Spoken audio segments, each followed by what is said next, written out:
It has always been a useful exercise for me to look back on my journey of faith.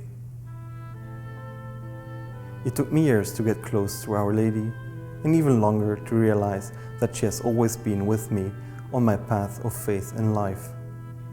As a child, I was taught to pray the Our Father and the Hail Mary by my grandmothers. I said those prayers for years before I fully realized that I was talking to someone. My grandmothers knew in their own ways that you don't start with a strong relationship with God and the saints, but that prayers build up this relationship and strengthens your faith. I will always be thankful to them for what they did for my spiritual life. I kept the habit of saying these prayers even in my wilder years, when God, religion, and spirituality were far from being priorities for me. Even though I wasn't praying a lot, I continued to ask, Holy Mary, Mother of God, pray for me, a sinner. So the bond was never broken. Later in life, I rediscovered Lourdes, one of the biggest European shrines.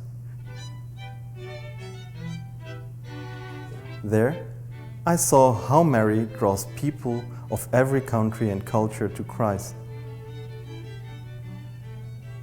After this experience, I wanted to become like Mary in answering God's call to follow Him.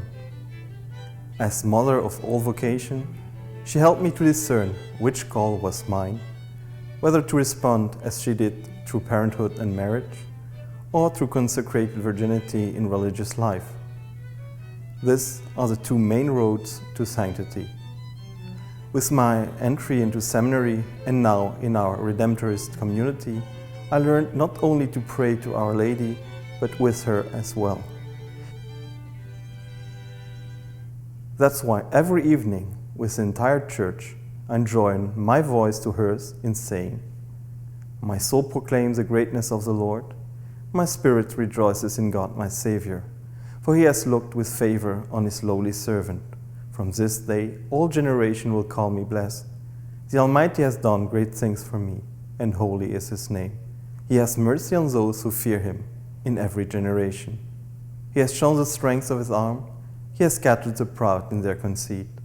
He has cast down the mighty from their thrones, and has lifted up the lowly. He has filled the hungry with good things, and the rich He has sent away empty. He has come to the help of His servant Israel, for He has remembered His promise of mercy, the promise He made to our fathers, to Abraham and his children forever. As Mary took for herself the word of the prophet, I have made those words mine, and every day they sound fresh and new.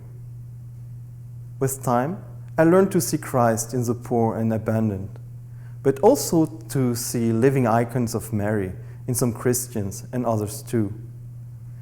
These persons, mostly women, like Our Lady, were holding Christ and showing Him to the world, and this in a humble way. They drew to their way of being people to Christ.